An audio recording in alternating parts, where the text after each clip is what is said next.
Muy buenos días a todos. A Pablo Iglesias le sale su verdadera faz. Eso, ¿se acuerdan ustedes de este corderito socialdemócrata que no están, no? Él ha llegado a lo que considera su territorio, lo que llama el ámbito académico, y a qué se ha dedicado a arremeter contra la prensa libre, a humillar públicamente a un periodista, cebándose con su físico, para luego mostrar su auténtico mensaje, el deseo de que la prensa tenga miedo, como ha ocurrido y ocurre en esos países cuyos gobiernos patrocina y de los cuales recibe su millonario maná. Véase Venezuela o Irán. Todos los señoritos de Podemos, estos millonarios de los 7 millones de euros solamente de Venezuela a través de la CEPS y 4 milloncejos de Irán, ¿verdad? Lo que les gusta es esto. Entre periodistas y Podemos se ha generado una cierta... Les veo con cara de miedo por primera vez a los periodistas.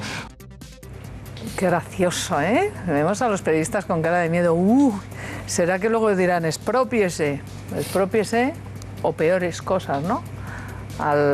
¿Cómo se llama? Al sótano ese que tienen ahí en Venezuela para la oposición, porque se empieza con la prensa, con los políticos, en fin. No lo sé. Luego hizo como que pedía perdón, pero dice que decía la verdad. No, la verdad no. En España la prensa es libre, afortunadamente, y a pesar de quienes quieren que no lo sea. Pero no solamente se queda ahí, no es una gracieta. Sepan ustedes que Podemos e Izquierda Unida postulan a terroristas que todavía cumplen condenas de inhabilitación, como Arnaldo Otegi, que ha sido condenado por terrorismo, y lo hace para que presidan la reunión del Eurogrupo, de la suya, la de sus grupos, en la Eurocámara, fíjense. Y mientras la extrema izquierda española pretende encumbrar al estrellato del Parlamento Europeo, a este condenado por secuestro y por terrorismo, en esa estupenda trayectoria vital, su patrocinador, que es el número 2 de Nicolás Maduro y expresidente de la Asamblea Nacional, Diosdado Cabello, ¿saben ustedes a qué se ha dedicado ayer? A ensalzar al asesino de 18 personas, terrorista, Miguel Ángel Aldana, condenado a cientos de años de cárcel y que pasó 44 en ETA y 26 en Venezuela. Claro, merecía los elogios de los señoritos de Pablo Iglesias y su tropa, véanlo. Lucharon por la independencia de lo que ellos dicen que es su patria. Bueno, honor y gloria a Ángel Aldana.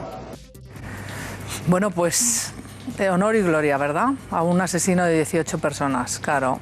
Y lo de Podemos, ¿qué? ¿No tienen nada que decir, honor y gloria? De aquí en España, ¿saben ustedes a qué se dedican sus amigos? A sacar al Partido Popular el cartel de tortura. Hablo de sus amigos de Bildu, porque en el Parlamento Foral ayer le sacaban los carteles de tortura, como en las épocas, las viejas glorias de cuando estaban las pistolas, ¿se acuerdan ustedes? Y asesinaban con tiros en la nuca. Lo hicieron ayer y lo que consiguieron es expulsar del Parlamento Democrático, el Parlamento Foral de Navarro, al Partido Popular. En fin, hoy vamos a dedicarle un ratito a todas estas cuestiones, pero no se olviden ustedes que todos estos, por un lado y por otro, lo que tienen es la hoja de ruta muy bien diseñada. Vamos a analizar todas estas cuestiones, pero antes, Víctor Arribas. Mariano Rajoy ha dicho que ya ni siquiera va a llamar, lo decíamos ayer en este programa, a Pedro Sánchez, y parece que el acuerdo entre el Partido Socialista y Ciudadanos se está quedando ya para los anales de la historia de esta brevísima 11ª legislatura. Víctor. ¿Qué tal, Isabel? Muy buenos días. Efectivamente, podemos darlo ya por dinamitado, por muerto del todo, después de que ayer Albert Rivera ya propusiera otro candidato distinto a Pedro Sánchez a la presidencia del Gobierno. Propuso un independiente. De esa manera ya el pacto de los 131 votos que cosechó 2 votaciones negativas en el Congreso ha muerto definitivamente. Ya lo estaba hace tiempo, pero ya se ha constatado esa defunción. Veamos cuáles fueron las fechas, los hitos cronológicos de este pacto fallido entre el Partido Socialista y Ciudadanos. El día que se firmó, recuerdan, de forma solemne en una de las salas nobles del Congreso de los Diputados entre Sánchez y Rivera. Se firmó el acuerdo. Partido Socialista, Ciudadanos, eran entonces 200 medidas de gobierno que se decía de progreso y reformista. La votación del Congreso en la investidura de Pedro Sánchez cosechó 2 sonoras derrotas. El candidato a la investidura, que fue Pedro Sánchez, que se apoyaba lógicamente en ese pacto de gobierno, pacto de legislatura entre el Partido Socialista y Ciudadanos. 2 veces rechazó el Congreso ese acuerdo. Pero al día siguiente de la segunda votación, el PSOE y Ciudadanos ratificaron públicamente el acuerdo y dijeron que sería la base para cualquier entendimiento posterior con cualquier otra fuerza política. Llegamos al mes de abril y en abril ya se certificó definitivamente el fracaso de este intento de pacto. El día 7, y recuerdan aquel intento de pacto a 3 incorporando a Podemos, pues el día 7 se constató que Podemos no estaba por la labor de incorporarse y definitivamente ayer mismo Albert Rivera ha dado por muerto ese pacto, como decimos, al proponer un candidato que no es Pedro Sánchez, un independiente, dijo él, para la presidencia del gobierno. Así que esta ha sido la corta vida del pacto del 131. Ha muerto ya definitivamente y con él esta legislatura fallida. La pregunta que hoy les formulamos aquí en Más Claro Agua dice así: ¿podemos confiar en Sánchez para dirigir España? ¿Podemos confiar en Sánchez para dirigir España? Si quiere votar afirmativamente, hágalo en el 905-855-001, el mismo número acabado en 2, si quiere votar no a esta pregunta que hoy les formulamos. Y en Twitter, veamos cuáles son las etiquetas, los hashtags sobre los cuales van a poder opinar ustedes con cualquier comentario. Paso atrás por, lógicamente, esa legislatura que está a punto de terminar y en la que la política efectivamente parece que nos lleva al pasado. Y MCA, Iglesias contra prensa, por los ataques del líder de Podemos, Isabel, contra los periodistas cuando critican a su formación política. Claro, eso no les gusta, no lo sé yo, pero vamos, lo vamos a analizar. Muchas gracias, Víctor, pero antes voy a saludar a mis invitados de esta mañana. Edurne Uriarte, bienvenida. Hola, gracias. Gracias. La situación a día de hoy, ¿cómo la ves tú? Pues a punto de convocatoria de elecciones. La verdad es que como la veía en enero, exactamente igual. ¿Así? ¿No ha variado nada?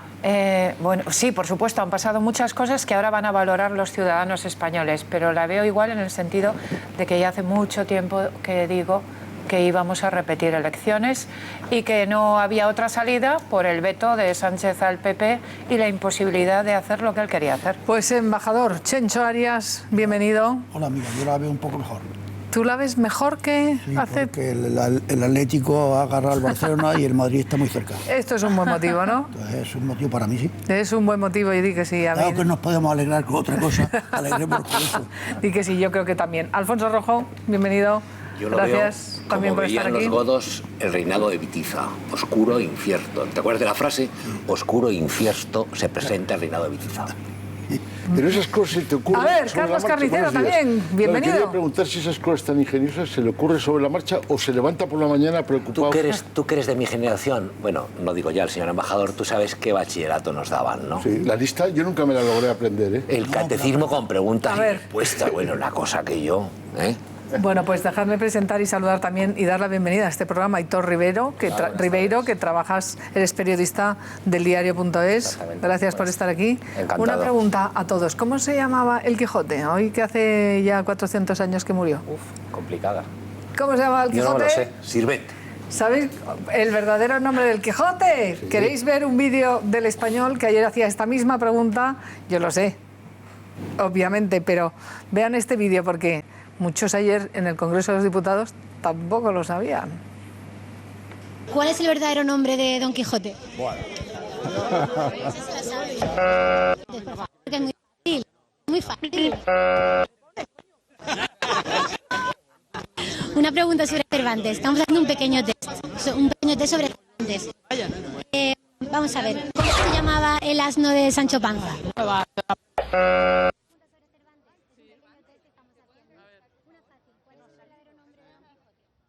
Don Quijote era Alonso Quijano.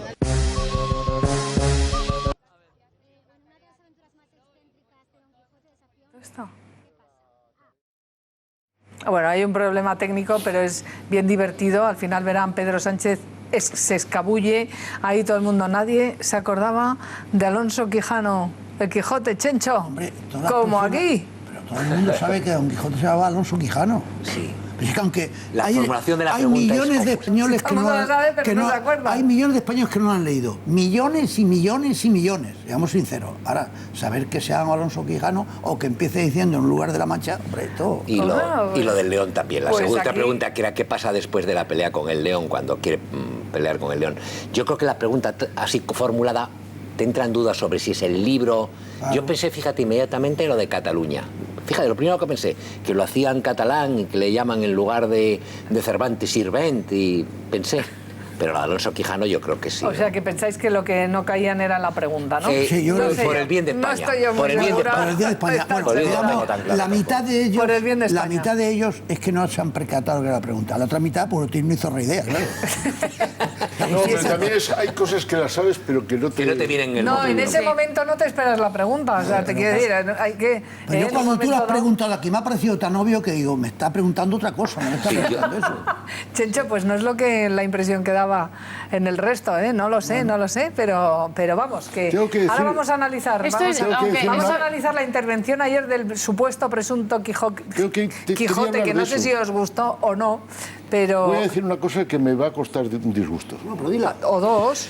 A mí me pareció absolutamente decepcionante. ¿El qué?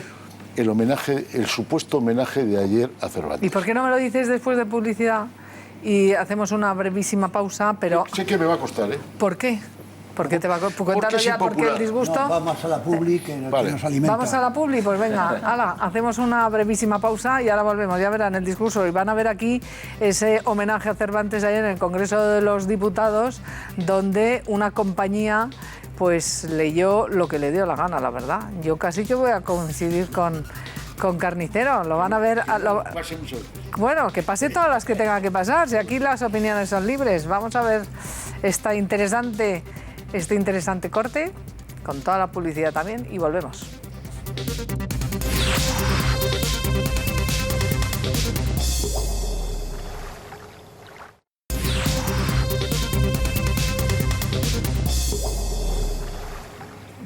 Bueno, pues sepan ustedes, si no lo han visto ya, que ayer se celebraba, el Parlamento Español se vistió de cervantino de aquella manera, porque yo voy a coincidir con Carlos Carnicero en que a mí verdaderamente me pareció chusco. Yo pensaba que realmente ahí lo que se iba a leer era episodios de la mano de Cervantes verdaderamente fascinantes, y lo que vimos pues fue esto.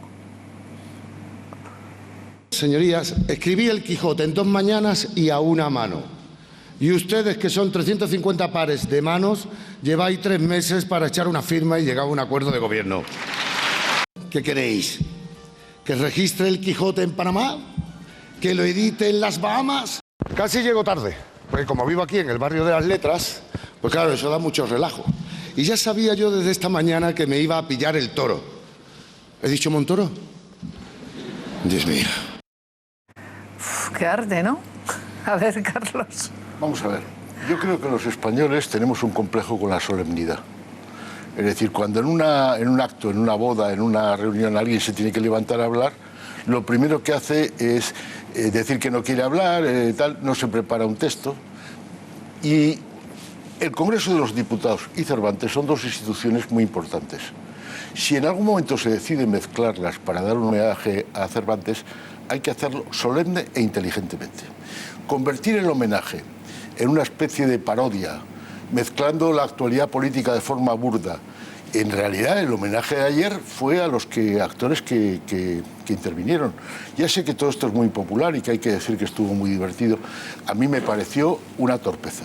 Si el Congreso hace un homenaje a Cervantes, tiene que traer a los mayores especialistas en Cervantes y hacer un acto erudito, cercano e inteligente. O ambas cosas. Entonces yo creo que es una tragedia en España cómo nos avergonzamos de reconocer la importancia de las cosas, porque únicamente se puede esquivar la solemnidad con ironía, con muchísima inteligencia.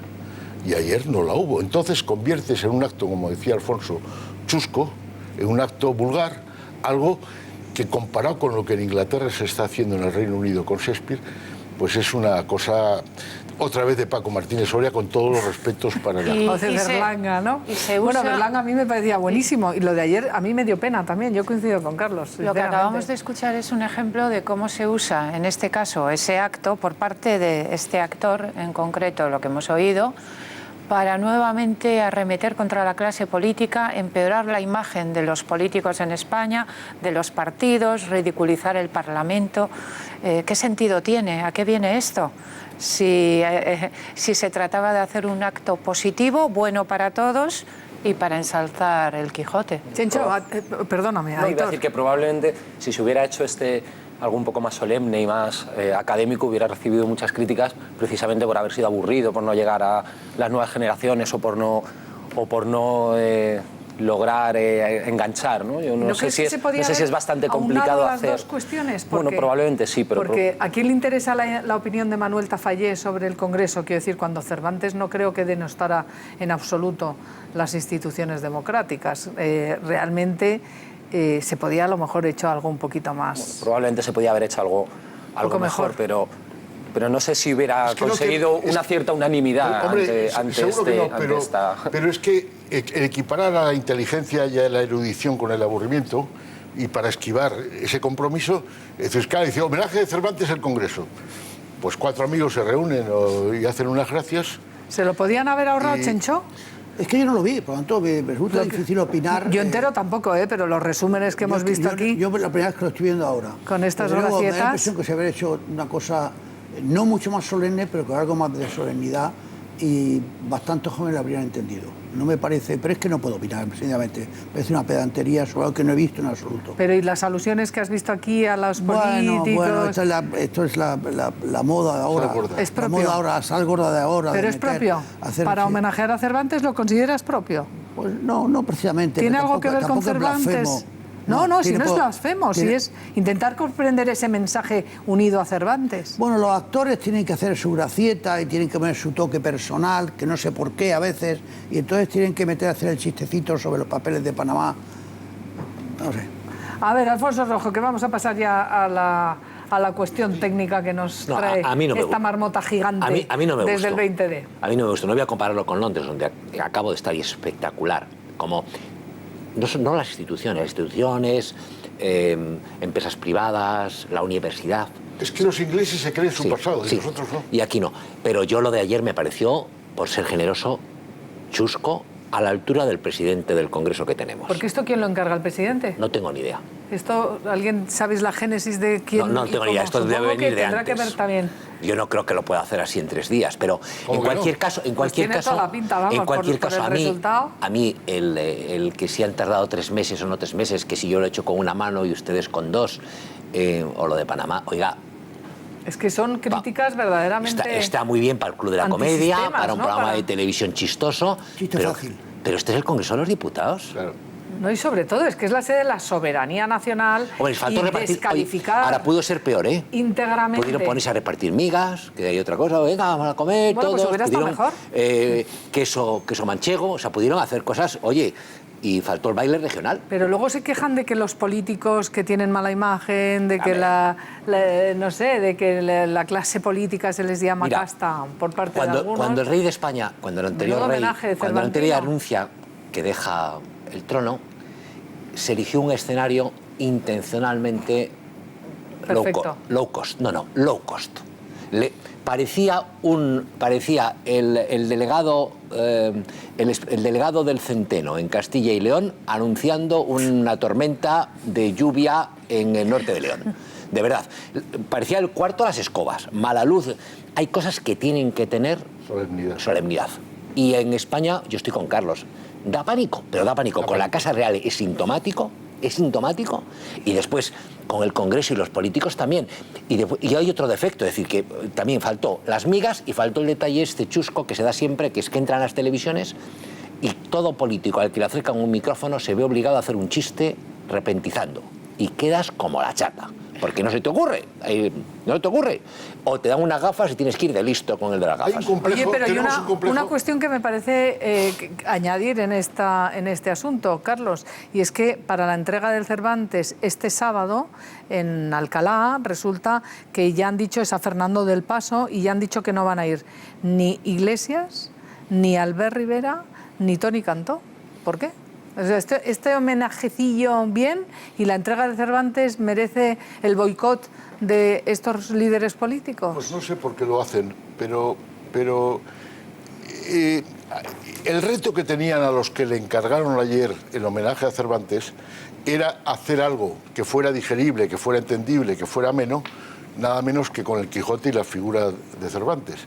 Y entonces es mucho más fácil recurrir a los papeles de Panamá, que es lo que hace un orador en una reunión que tiene que dar las gracias, que para no complicarse la vida buscando un discurso inteligente, emotivo, sensible, pues dice, ay, es que yo no sé hablar, que no sé qué, tal. Entonces, al final, lo importante es el premio Cervantes, y la solemnidad puede estar ahí. Yo creo que si haces algo en el Congreso, que puedes perfectamente no hacerlo, lo tienes que hacer muy bien. Porque, repito, son dos instituciones muy importantes. Pero alguien sabe lo de mañana, a mí me ha sorprendido sobre todo Albert Rivera. Puede que sea simplemente porque es incompatible con su actividad política del fin de semana, puesto que él está en todas partes últimamente, como líder absoluto que es de Ciudadanos. Pero me ha llamado mucho la atención que no vaya el que fue con entusiasmo a los Goya, junto al líder de Todos Podemos. fueron con entusiasmo bueno, Goya, sobre todo fueron con entusiasmo Sánchez, Podemos y Rivera, porque aquello fue otro mitin anti-PP, el habitual mitin contra la derecha y contra el PP. Ahí estuvo riéndose, feliz, Albert Rivera, en lo de los Goya, y mañana no va.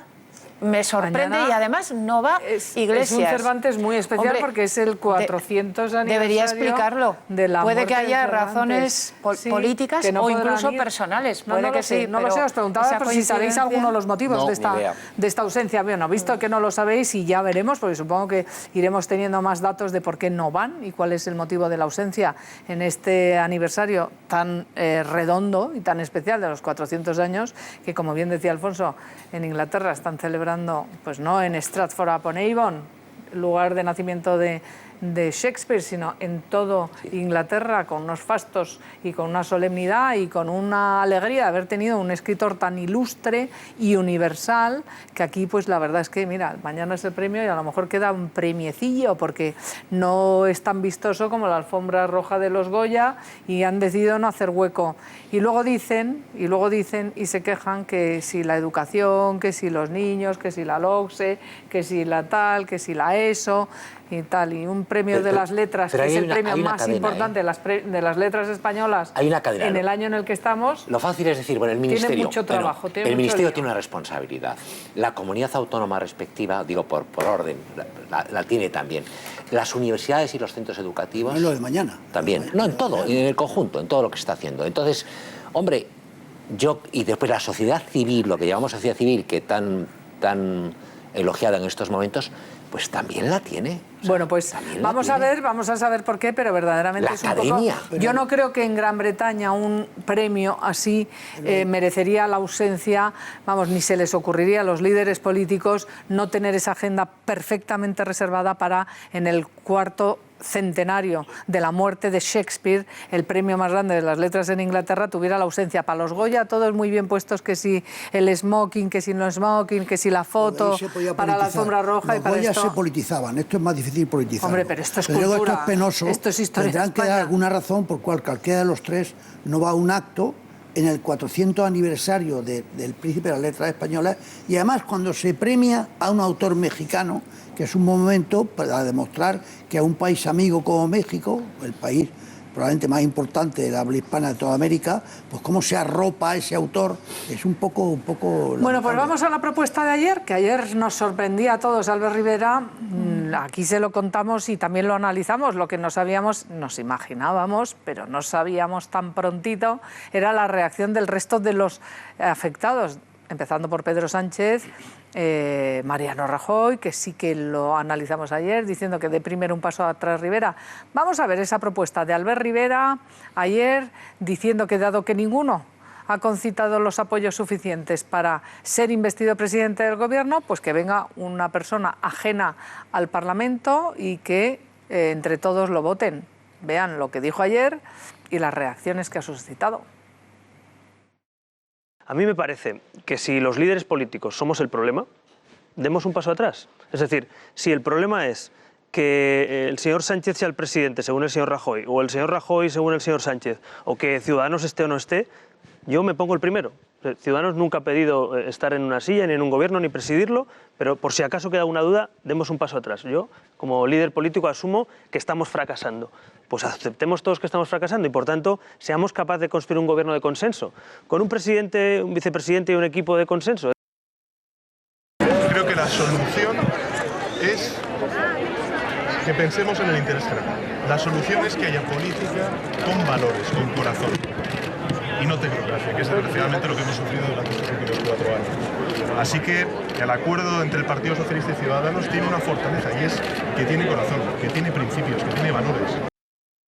Y le pediría al señor Rivera que se deje de ocurrencias de última hora y que sea capaz de buscar la fórmula para superar y entender que los electores, los ciudadanos, dijeron que mayoritariamente que gobernara el Partido Popular. Lo importante no es que la figura sea independiente, sino para qué tipo de gobierno. Creo que lo que está proponiendo el señor Albert Rivera es algo que recuerda más a eso que hicieron en Italia con el señor Mario Monti. Me parece muy respetable, pero nosotros no lo compartimos. Rivera está respondiendo al mandato de sus jefes. En la última semana, Rivera está intentando encontrar ese gobierno de gran coalición para el cual está mandatado. Y yo creo que está siguiendo el guión que le han señalado. Luego, sus jefes son el IBEX 35, son los grandes bancos, son las empresas transnacionales, son aquellos que dijeron que España necesitaba un Podemos de derecha. ¿Por qué le dan tanta bola? Porque es un profesor de universidad muy respetable, yo lo conozco, lo he tratado, ahora ya no tiene ningún cargo. Y de repente es como el oráculo de Delfos, ¿no? Es decir, cuando hay una duda, se busca monedero para que la aclare. Bueno, también habló Rejón, ¿eh? Ayer. Sí, sí. Bueno, y hablaron más lo que pasa. Bueno, pero Rejón es líder o pseudolíder o segundo líder o algo de Podemos. Pero el señor Monedero en la actualidad... Pero a mí me llama más la atención lo de Rivera. Quiero hablar de Rivera y de Pedro Sánchez. Porque no sé si ha finiquitado ya Rivera a Pedro Sánchez con esta iniciativa de ayer. La respuesta de Pedro Sánchez también merece un análisis, porque esto del corazón, no sé, pero estos que desayunan por la mañana para ser tan cursis. Lo de Rivera y Sánchez estaba finiquitado desde el minuto 1 porque tenía que hacerse compatible con algo que no era compatible, que era Podemos. Imposible, pero en concreto lo de ayer a mí me asombra que Albert Rivera, que es el líder de un partido que dice que quiere regenerar la democracia, y resulta que propone que se ponga un presidente que no se ha presentado a las urnas, que no ha sido votado por nadie en ningún partido, y ahora él quiere poner uno, no se sabe quién, al que no han votado los españoles, punto primero, que eso me parece asombroso. Pero segundo, luego dice apartémonos todos, como si apartarse él fuera lo mismo que apartarse el que ha ganado. Esto de vamos a olvidar quién ha ganado, igualémonos, y yo que soy el cuarto, que en ningún caso podría ser presidente de gobierno, soy generoso y digo que se aparte el que ha ganado y yo también. Y luego, siguiente pregunta, ¿apartarse de qué? ¿De qué? Pero si usted no va a llegar a nada quiero decir, en cuanto a poder de gobierno. Y por cierto, añado, si quiere apartarse tanto, que haga primarias en su partido, ya que además, él quiere primarias, porque va a ser el nuevo candidato sin primarias de Ciudadanos. ¿Pero de qué está hablando? La propuesta tampoco es la más original, porque justo después de las elecciones, Íñigo Errejón ya dijo en una entrevista, creo que fue en Onda Cero, que una opción para desbloquear lo que ya entonces, como decíamos antes, que parecía que ya desde el principio que no iba a tener muy buena solución, como un intento de desbloquear, ¿no? Como una opción para desbloquear las posibles negociaciones. Entonces tampoco es que Albert Rivera haya dicho algo extremadamente novedoso. Ya lo propuso Errejón en su día y no fue tampoco muy bien recibido. ¿Y qué lectura tiene que hacer Pedro Sánchez después de esta proposición de Rivera? Yo no creo que sea tan importante en el sentido de que el acuerdo con Ciudadanos está muerto porque ya no tiene posibilidad alguna de salir adelante. Ellos dicen que no, ¿eh? Bueno, dirán lo que quieran, pero yo creo que está muerto. Pero... El problema es que lo que hace Rivera es una autoconfesión de incapacidad. Y yo creo que, hilando con lo de Quijote, que se puede hilar, yo creo que en este país o empezamos a darle importancia a las cosas que tienen, por ejemplo la política y los políticos, o al final sucede cosas como que uno de los 4 líderes políticos del Congreso dice que si somos un estorbo. O sea, está dando a entender que en este momento el estorbo para la política son los líderes. Me parece tremendo. Sí, pero él, ante la opinión pública y ante los votantes, lo que ha querido dar la impresión es de generosidad. De humildad y generosidad. De generosidad. Él se entrega, él es capaz de inmolarse con tal de que España salga adelante. Inmolarse de la nada, por bueno, de nada. Ya, pero él vende... Una falsa generosidad. Rivera, sí, como muchos políticos, es prisionero de su personaje. Es rehén de su personaje, como muchos políticos. Y entonces él es rehén de que ha vendido todo el rato solidaridad, abnegación, mediación, puente entre diversas ideas. Entonces sigue jugando ese papel. Esto es un brindis al sol de cara a las elecciones. Y ahora mismo es algo totalmente inviable. Ahora bien, dicho esto, cuando pasen las elecciones, si los resultados electorales fueran parecidos a los anteriores, esta idea volverá a brotar, y no solo de labios de Rivera. Hombre, entonces cambiarán mucho las cosas. Si esto se repite igual... Yo no lo creo. Y sigue Pedro Sánchez diciendo, con Rajoy nada, como si Rajoy pero fuera eso no va a ocurrir, el hijo de mala madre más grande del mundo. Pero eso no va a ocurrir. Bueno, va a ocurrir. Un segundo bloqueo. No va a ocurrir. Puede ocurrir si el resultado es el augurado por las encuestas, un segundo bloqueo al que ha ganado no se va a admitir desde ningún punto de vista. Una cosa es este intento, pero un segundo boicot al ganador y apoyado por Rivera, no lo veo. La idea de boicot no me parece acertada. Es decir, el ganador, como no tiene... Intolerancia, boicot, llámale como veto, sectarismo... Hombre, ha habido un veto muy antidemocrático. Por lo menos que se sienten y digan, no tenemos nada que en común. Vale, pero por lo menos siéntese a hablar...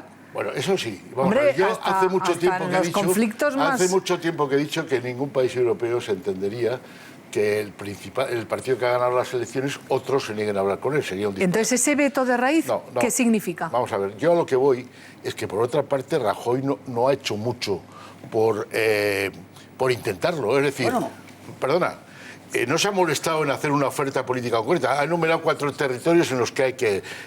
la unidad de España, el empleo y no sé qué.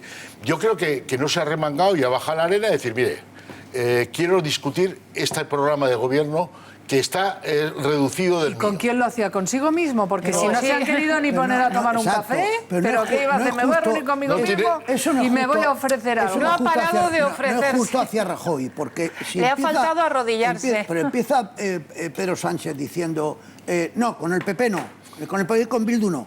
Pero es que no entiende lo que es decir, ¿no? ¿Qué parte no hay que repetirle para que la pueda entender el señor Rajoy? Pues está, sin que Pedro Sánchez accediera a algo, no hay nada que hacer. Porque aunque lograra convencer a Ciudadanos, los votos de Pedro Sánchez y Podemos se cargaban el pacto. Es que además... Es que Pedro Sánchez se cargó cualquier posibilidad de que Rajoy bajara a la arena. Independientemente de que Rajoy le pidiera el cuerpo bajar a la arena o quedarse en el tendido. Pero Pedro Sánchez la colgó. Pero si es que Pedro Sánchez lo ha repetido 19 veces, quiero recordar, que no, con el señor Rajoy y con el PP no.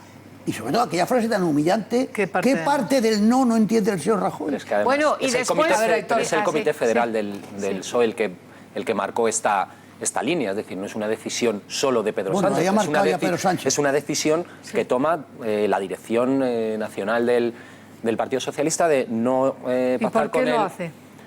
Bueno, no sé cuáles son los motivos por los que lo hace, pero aquella decisión encapsula un poco a Pedro Sánchez. No podía pactar con el PP, pero tampoco le dieron la posibilidad de pactar por la izquierda. Él la había marcado y entonces hay una transacción en la reunión del comité, una transacción, accedemos a que no pactes con el PP, pero hay líneas rojas con respecto a Podemos. Rajoy ha insistido hasta ayer mismo, y seguramente hoy lo hará otra vez, diciendo, si Pedro Sánchez quiere, se pueden evitar las elecciones. Yo se lo ofrezco y también le ha respondido por Twitter, con a mí un se me tuit, parece increíble. el propio Pedro Sánchez. Ahí tienen, Pedro Sánchez puede evitar las elecciones, le invito una vez más a trabajar por un gobierno de gran coalición. Eso indica que dé estabilidad a España. Y vean a Pedro Sánchez cómo le ha respondido no vendría mal tampoco, por ¿no? tuit primero, y luego cuando le han preguntado a los periodistas, Rajoy también se lo dijo ayer a los periodistas. Pero vean aquí a Pedro Sánchez. Bueno, no lo he leído. En fin, creo que el señor Rajoy sabe perfectamente que la propuesta del Partido Socialista es cambiar tanto las políticas como al gobierno. Y por tanto, lo que voy a hacer es tender la mano tanto a izquierda como a derecha para que las fuerzas del cambio nos pongamos de acuerdo y eso, hagamos posible el cambio, que es precisamente lo que votaron los españoles el pasado 20 de diciembre. Es verdad que hay algunos políticos que les gustaría estar toda la vida en campaña electoral. No es mi caso. A ver. Varias cosas. Una, yo estoy de acuerdo con el embajador en que el pecado original es Pedro Sánchez, y está en Pedro Sánchez. Es decir, una vez que ahí es donde se ponen los cimientos o se marcan las líneas de lo que ha ocurrido después. Si podemos buscar si Rajoy estuvo activo o no estuvo activo, si era mejor hacer una cosa u otra, pero una vez que tú le excluyes de salida y de una forma tan tajante, también es cierto que era imposible para el PSOE. Y me remonto a Zapatero. Es decir, durante 15 años hay un sector de la sociedad española que ha sido bombardeada con el mensaje de que el PP es un partido maligno, que odia a las mujeres, quiere dejar a los niños sin escuela, quiere matar a los inmigrantes a la puerta de los ambulatorios. Estoy hablando sin matices. Casposo y franquista. Sí, casposo y franquista. No olvides eso, ¿eh? Es muy difícil. Casposo y franquista. Habrá un día en que reflexionemos con la historia por medio sobre el efecto perverso que los 8 años de Zapatero han tenido en la sociedad española. Y es perverso, hasta extremos que no nos podemos imaginar, ¿eh? O sea, Pablo Iglesias no es algo independiente de Zapatero. No es independiente de Zapatero, lo veremos. Y el mensaje es...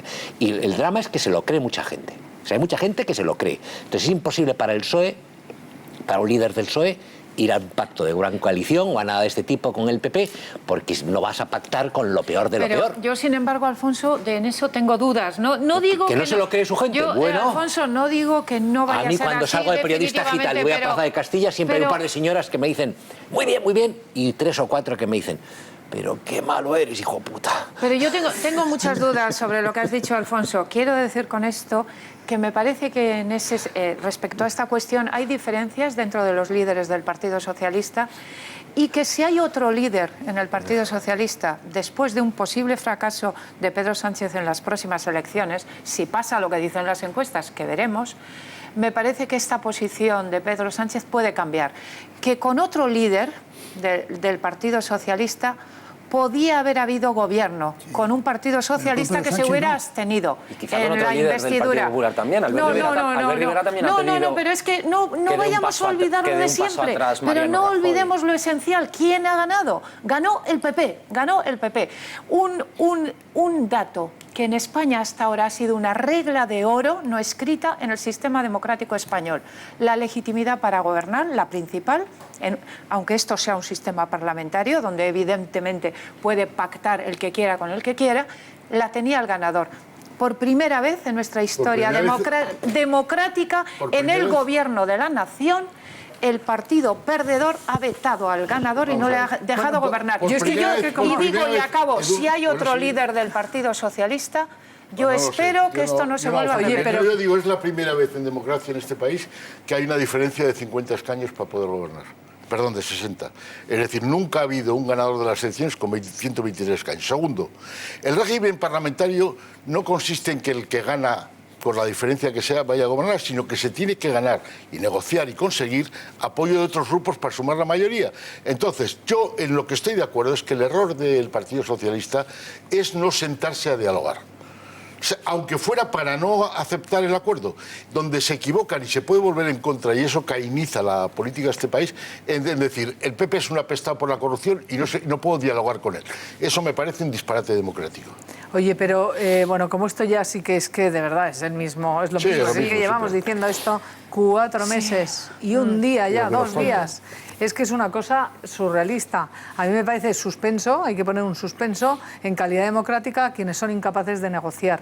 Y luego, ahora sí que en términos de lo que tenemos, de lo que ha pasado desde el 20D hasta ahora, sí que tenemos muchos elementos para ir a unas nuevas elecciones y cuidado, y analizar a cada uno por lo que se ha medido ahora, porque antes de las elecciones decían una cosa todos, luego se han retratado, trin, trin, trin, y ahora, si se vuelve a votar, pues ya sabemos de qué van de verdad. Ahora, ¿qué van a decir en campaña? Yo propongo, yo solo gobernaré yo solo. ¿Volverán? Es que si sacáramos, lo que decían en los debates en la campaña anterior, es que se les debería poner la cara como un tomate. Y ahora, ¿qué nos van a vender? Yo soy incapaz de negociar.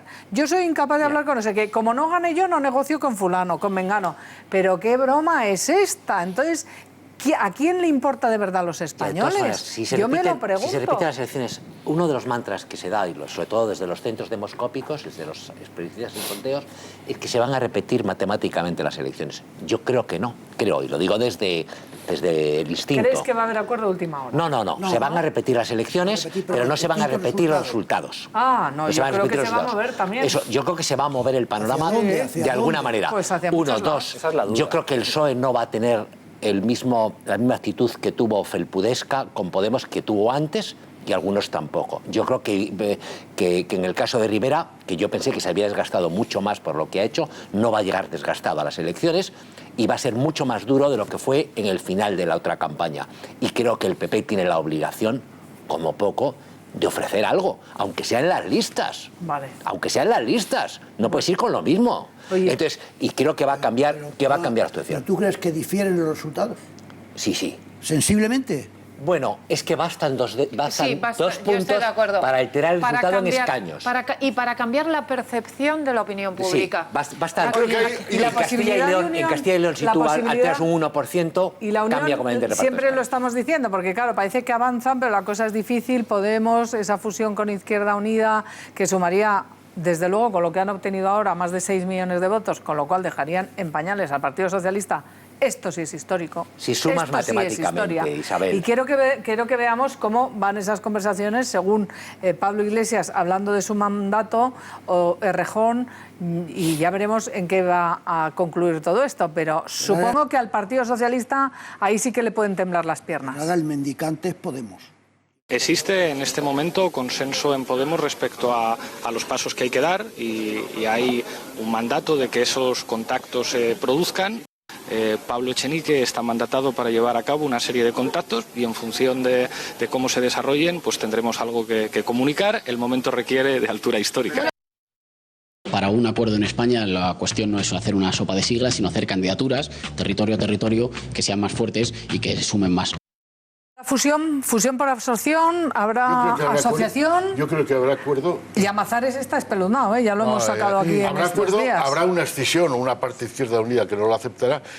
Y yo creo que además es muy dudoso la suma matemática. Pero perdona, Carlos, entonces harán un Tania Sánchez, un negar, sí. para luego disolver Izquierda Unida y pasarse a Podemos. Es más reacia, Izquierda Unida es más reacia a ese pacto que Podemos ahora mismo. O sea, por supuesto, dentro de Izquierda Unida. La intención es esa. Yo creo que no se comerá Izquierda Unida, que Izquierda Unida quedará como marca de alguna forma. Pero yo creo que es una operación de alto riesgo para Podemos y para Izquierda Unida, porque organiza toda la izquierda del PSOE y le permite al PSOE. Antes, quien no estaba de acuerdo con Podemos podía votar a Izquierda Unida como alternativa. Ahora no. Ahora quien no vote a Podemos y no quiera votar a Podemos desde la izquierda, que dentro de Izquierda Unida esa sensibilidad creo que está arraigada, creo que hay un cierto desprecio al populismo de Podemos. En lo que es Izquierda Unida tradicional yo creo que puede ocurrir que el PSOE se beneficie de esos votos de Izquierda Unida. A ver, Aitor, ¿y tú que sueles ir al Congreso y cubrir a Podemos, Izquierda Unida y a todos los demás, qué opinas? El acuerdo no está cerrado, pero avanza. Los contactos son son públicos y notorios. Pablo Iglesias y Alberto Garzón han hablado de ellos, pero también es verdad que las posiciones son muy similares a las que había antes del 20 de diciembre. Y que impidieron esa colaboración. ¿Qué puede haber ahora distinto? Lo comentabas antes, el hecho de que en esta campaña electoral hay que ofrecer algo distinto a los electores. Los programas ya no, igual que los programas fueron muy importantes el 20 de diciembre, porque se presentaban nuevos partidos y había una situación en la que interesaba el contenido. En esta nueva llamada a las urnas, los partidos van a tener que ofrecer otra cosa. Y esta fusión puede ser, o esta colaboración electoral, puede ser esa otra cosa.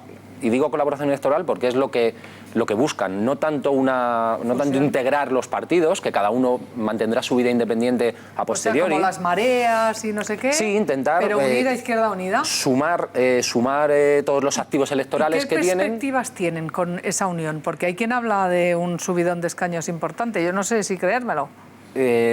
Las encuestas últimamente, sobre todo desde 2014, no son capaces de anticipar exactamente qué es lo que pasa en determinados sitios de la sociedad. Yo veo dos. Pero no son capaces de anticipar realmente lo que va a pasar en algunos sitios, ¿no? No fueron capaces de anticipar que Podemos iba a dar ese pelotazo en las europeas de 2014, ni siquiera el resultado del 20 de diciembre.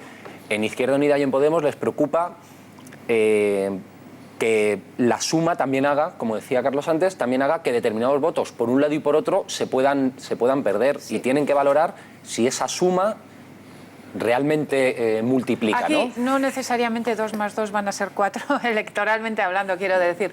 Yo veo 2 razones a favor y 2 razones peligrosas para esa unión. 2 razones que lo hacen no inevitable, pero bueno, posible. Uno, es que son 2 partidos ideológicamente muy parecidos, representan lo mismo, luego no se entiende que estén separados. Y 2, los 2 tienen el mismo interés de pasar del sorpaso al Partido Socialista, de ser el gran partido de la izquierda, pero 2 razones que lo cuestionan. Uno, con esa unión Podemos va a perder ese punto de populismo ambiguo y se va a quedar identificado claramente con la extrema izquierda, el comunismo, etc. Y 2, si Podemos ya tiene unos problemas organizativos tremendos de unidad en su liderazgo, si además se une con Izquierda Unida, ¿qué va a pasar con eso? Con la organización. La reunión de Pablo Iglesias y Anguita va a llegar a engrasar mejor todavía todo esto. Yo creo que Anguita, las reticencias de algunos de querido y no Izquierda querido Unida dentro de Izquierda Unida. O sea, hay un sector que le tiene una admiración y tal, y otra cosa que lo consigue. Bueno, tenemos que hacer una pausa, si os parece. Vamos a hacer una brevísima pausa y volvemos, porque ya han visto los ataques de Pablo Iglesias a la prensa. No le gusta a algún periodista, en este caso del Mundo, y ¡pum! Linchamiento, venga, más madera. Y lo hace en una universidad llena de gente, dejándole a los leones. Por una vez, el resto de los periodistas se solidarizaron. No lo han hecho otras veces cuando se han metido con 13. Hacemos una pausa.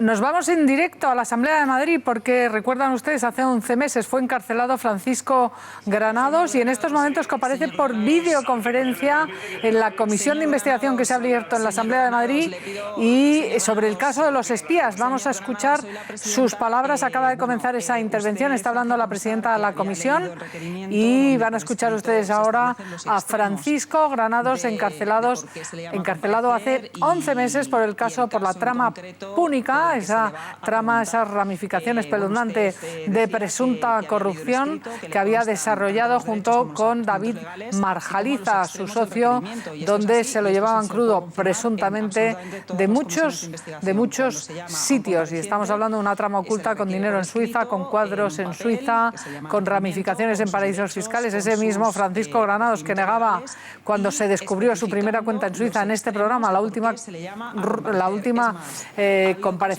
televisiva que tuvo fue aquí, en Más Claro Agua, y negó el tener ningún dinero en Suiza, absolutamente nada, y fíjense si lo tenía, que el juez lo ha mantenido en prisión incondicional o sea, sin fianza, desde hace nada menos que 11 meses. Ahora mismo es el asunto del caso Espías, el llamado caso Espías, donde se espió a consejeros de la Comunidad de Madrid. Vamos a ver qué dice Francisco Granados. Gracias, señora presidenta. La comparecencia del señor Prada, y he escuchado cómo los portavoces hablan con libertad, y además me parece bien, sobre la vida interna de mi partido, sobre las relaciones personales entre la entonces presidenta de la Comunidad de Madrid y diferentes miembros del gobierno, y entiendo que eso poco tenía que ver, o sobre los congresos de mi partido, que poco tenía que ver con el asunto del espionaje. Lo que le ruego a la señora presidenta es que tenga la bondad y la generosidad de dejarme en la respuesta contextualizar suficientemente esto de la corrupción en la Comunidad de Madrid, y dado que usted misma ha reconocido las circunstancias especiales en las que se produce esta comparecencia, que se me permita, creo que lo está esperando además toda la opinión pública, que se me permita explicar en qué condiciones realizo esta comparecencia. Si no es así, ustedes lo que estarán es simplemente... Señor Granados, voy a responderle. Una comisión de investigación que señor Granados, las normas básicas de funcionamiento son de todos conocidas, los extremos del requerimiento también los conoce usted. No es una cuestión de libertad de expresión, es una cuestión de ser garantista con absolutamente todos los comparecientes dentro de la legalidad. En referencia a la comparecencia que acabamos de tener con el señor Prada, el mismo señor Prada le ha pedido a algún portavoz que nos ciñéramos a los extremos del requerimiento, y esto es una garantía para ustedes, y en ningún caso cabe aludir a una supuesta libertad de expresión porque a usted se le llama a comparecer, los portavoces piden que usted comparezca en relación exclusivamente a este tema, porque si no tendríamos una comisión de investigación distinta sobre temas distintos. Es más, yo le recuerdo que por el conocimiento de la autorización que envía el juez recuerda que efectivamente autoriza, porque el caso que nos ocupa no es un caso que está judicializado en su juzgado, que es él quien da el permiso. Así que yo le ruego que se ciña a la cuestión, igual que se lo pido a los portavoces y a algún compareciente. Si considero que nos vamos fuera del tema que nos ocupa, aun con todos sus colaterales, pero que nos está ciñendo a la cuestión, yo se lo recordaré y en cualquier caso también le puedo llamar al orden. Así que le ruego, por favor, que podamos proseguir. He parado el tiempo hace bastante rato porque evidentemente todo esto sale fuera y no corre contra el tiempo del portavoz, con lo cual nos alargaremos todo lo que sea necesario, pero siempre ciñéndonos a los extremos del requerimiento. Muchas gracias. Siga, señor Zafra. Muchas gracias, señora presidenta, y muchas gracias, señor Granados. Yo le propongo una cosa, señor Granados. Esta me supongo que no va a ser la primera ni la última vez que usted y yo vamos a hablar. Pero como estamos en el tema de los espías, voy a intentar hacerlo un poco de una forma distinta. Verá, el espionaje en la Comunidad de Madrid se debe a que obviamente... Discúlpeme, muchas gracias, señor Granados. Luego no se interrumpan, por favor. Luego no se interrumpan, por favor. Y así les dejaré en el debate, si no tendré que ordenarlo yo. Gracias. El supuesto, efectivamente, espionaje de la Comunidad de Madrid tiene que ver con la posibilidad de que, obviamente, en el Partido Popular, en aquel momento, digamos que había ciertas corrientes, una puede ser la suya, otra puede ser la del señor González, otra puede ser la del señor Prada, y eso fue objeto de que, según nos han dicho unos cuantos guardias civiles, les pidiesen a esos guardias civiles hacer seguimientos de sus compañeros. Esos guardias civiles... ¿Que le escribiese yo, dice usted? Señor Granados, termino rápido, no se preocupe. ¿No ha dicho usted que les pidiese? No, señor Granados, termino muy claro. A esos guardias civiles, sus subordinados que usted nombró en la Dirección General de Seguridad, cuando usted era consejero Interior, le dijeron que espiasen a compañeros del Partido Popular. ¿Usted estaba al tanto de todo eso? No, mire usted, yo lo que estoy al corriente, si la señora presidenta me permite, yo lo que estoy al corriente es que, mire usted, cuando surge este asunto, hace ya algunos años, entiendo lo candente del asunto para dedicarle tantas horas, por la trascendencia en este momento, una cosa que ocurrió hace tantos años, pero cuando surge este asunto, se hacen varias cosas. La primera es abrir una investigación interna en la consejería, con un instructor que es una funcionaria de carrera y por donde pasan a declarar y desfilan todas aquellas personas que podrían estar involucradas en el asunto. Y todos, absolutamente todos, declaran lo mismo. Se crea una comisión de investigación que no le debió ir muy bien a la oposición porque la reeditan ahora que no tenemos mayoría absoluta. En fin, esto de las segundas oportunidades o la recuperación de septiembre está muy bien.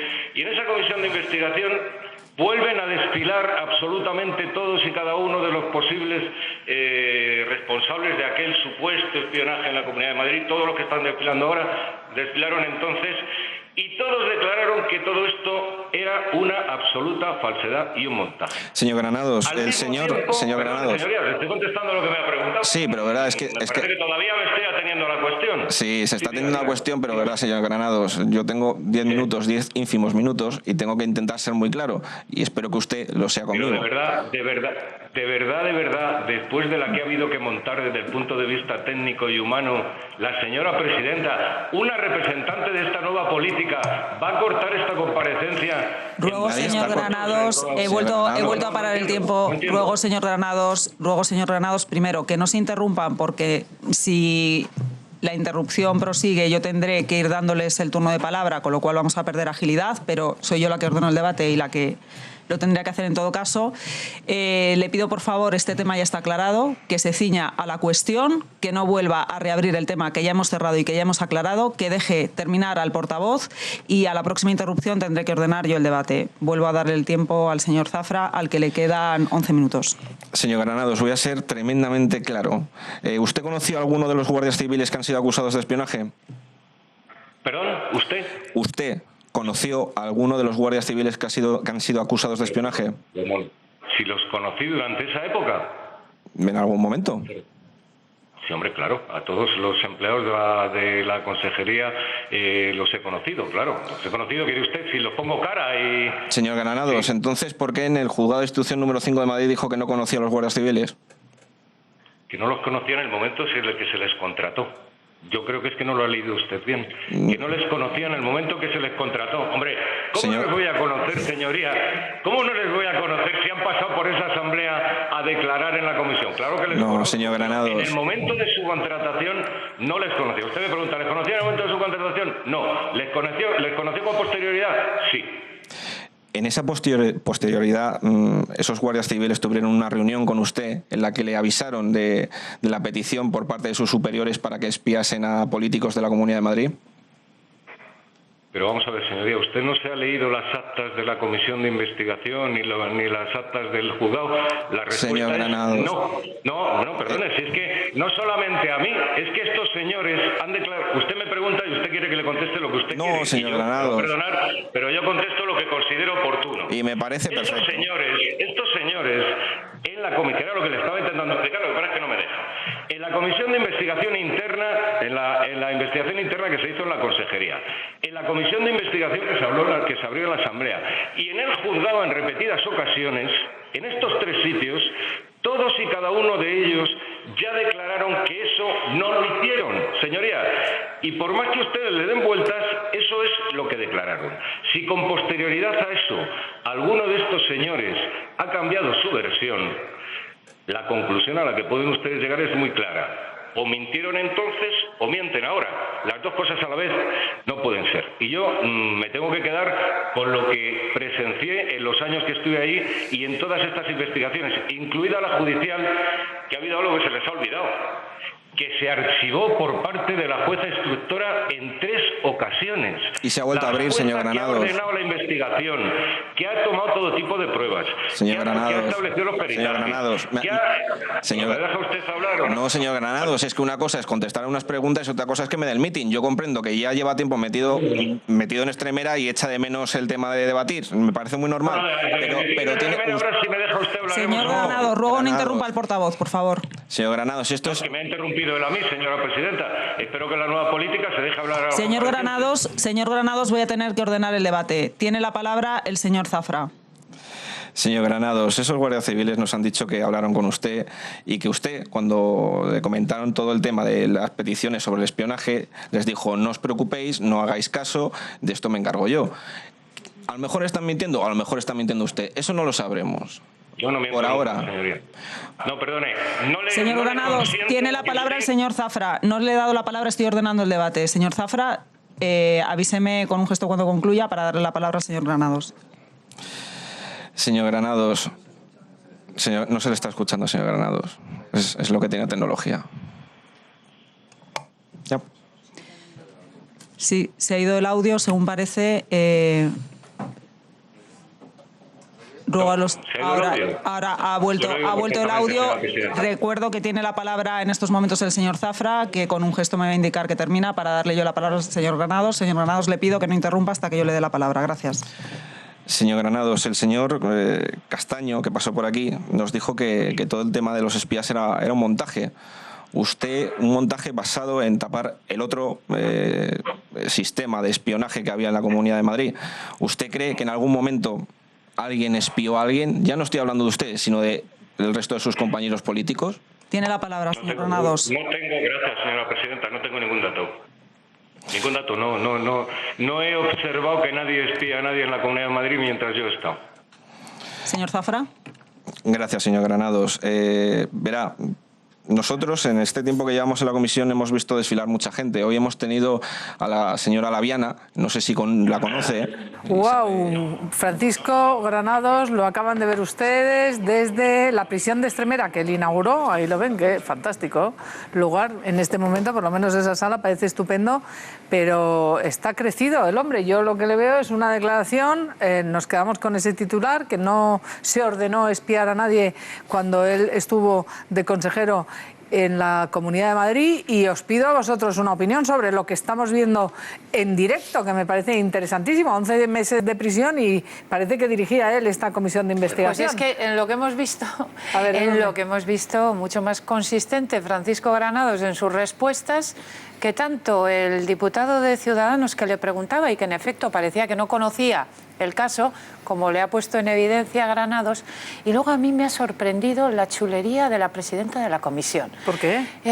Esa forma de desprecio, de chulería frente a una persona que está contestando, y además está contestando desde la cárcel, y parece que además la presidenta todavía hacía más hincapié en eso. Feo, muy feo en una comisión de investigación ese trato a una persona que está contestando desde la cárcel. Alfonso, Aitor, Carlos, todos. Granados tampoco ha estado muy comedido, ¿no? También ha elevado bastante el tono y ha sido bastante chulesco, y yo creo que en la posición en la que está y con la responsabilidad que ha tenido y con lo que tiene por delante, un poquito de bajar el tono tampoco le vendría mal. Estoy de acuerdo con Aitor en que yo sí he visto chulería por alguna parte es por el señor Granados, que parece... Primero hay unos procedimientos que él tiene, es decir, el universalizar la intervención a otros casos que no ocupa, eso es de cajón de libro. Entonces él no ha querido hacer caso, y yo creo que la presidenta, con más o menos habilidad, pero no con chulería, lo ha intentado reconducir.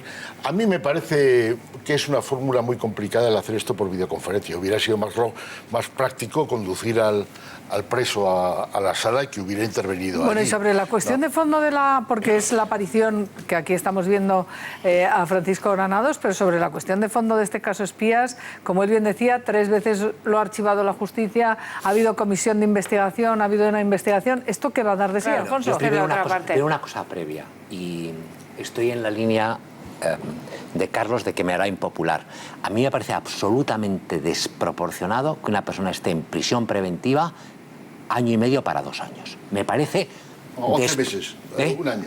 No, lleva más de un año. Lleva un año... 11 meses lleva. Sí, pues va el año y estará 2 años. Un año son 12. 11 meses. Sí, pues está un año. Un año en prisión preventiva, que es una decisión que se toma judicialmente en el sistema jurídico español, es una decisión excepcional, que solo se puede adoptar en casos excepcionales, y de hecho no se aplica a gente con delitos mucho mayores. De los seres, con los millones que han volado. No digo los seres. No hay uno. Los seres. No hay ni uno. Es decir, a mí me parece absolutamente...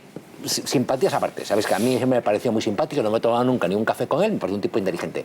Dices que ha sido chulo. La verdad es que me va a perdonar el señor Zafra, César Zafra, que es abogado de formación, pero ha quedado como un gilipollas. Te has quedado como un gilipollas. ¿Va a llegar a te algo tienes que preparar. este caso? ¿Pero esta comisión de investigación va a llegar a algo? No va a llegar a nada porque Granados ya ha puesto las... primero, tienen que prepararse las preguntas, tienen que prepararse la materia, y él la conoce. Él ha estado chulesco, como es él es así. Ahora, ha estado contundente con la presidenta de la comisión en la inopia, el de Ciudadanos, que es abogado, bueno, inopia no, confusa.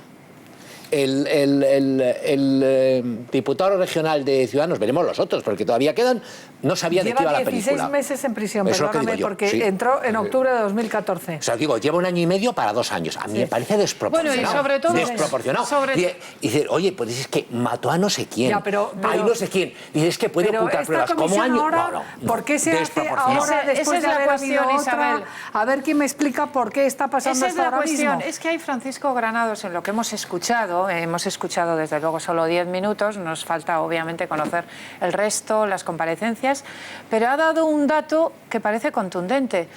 3 archivos del caso, más una comisión de investigación que ya se hizo también. O sea, y que ya, pero vamos a ver, cuando un asunto se ha archivado 3 veces y cuando se ha hecho una comisión de investigación, la pregunta que se hace cualquier ciudadano es, pero bueno, ¿qué estamos haciendo de nuevo? ¿Qué es esto? Porque esto no investiga delitos.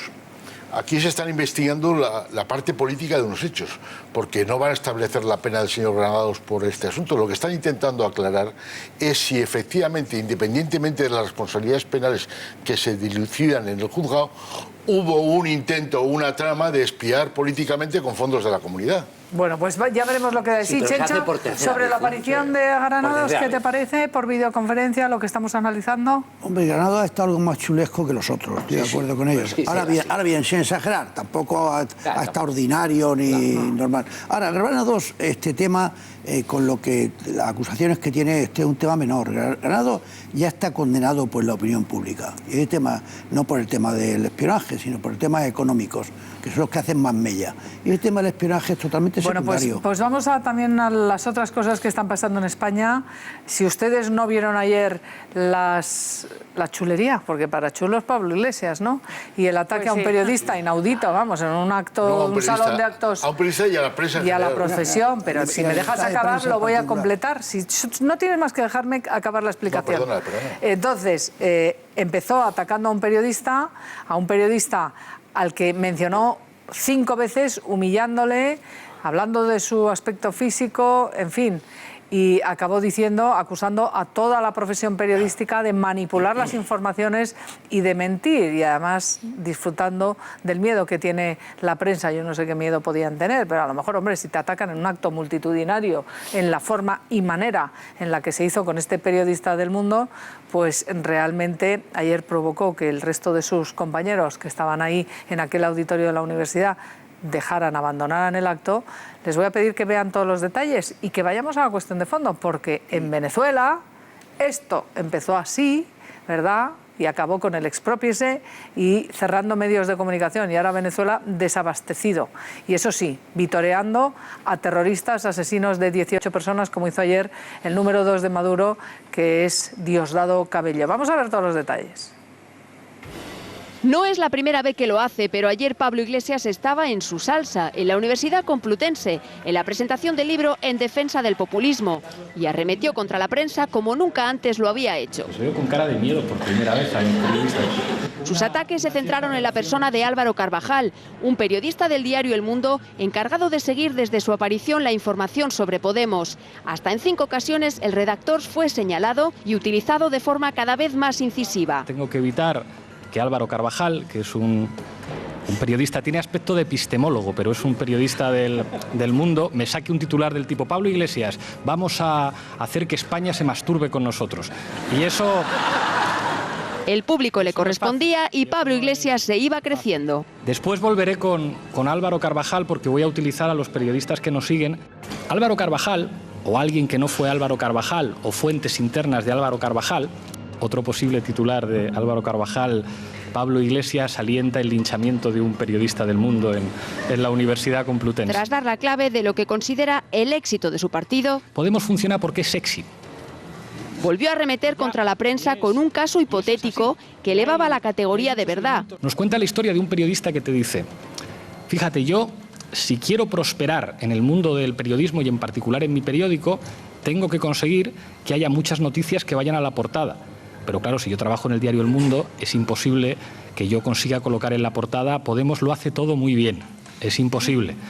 Tengo que colocar noticias que digan Podemos lo hace todo fatal.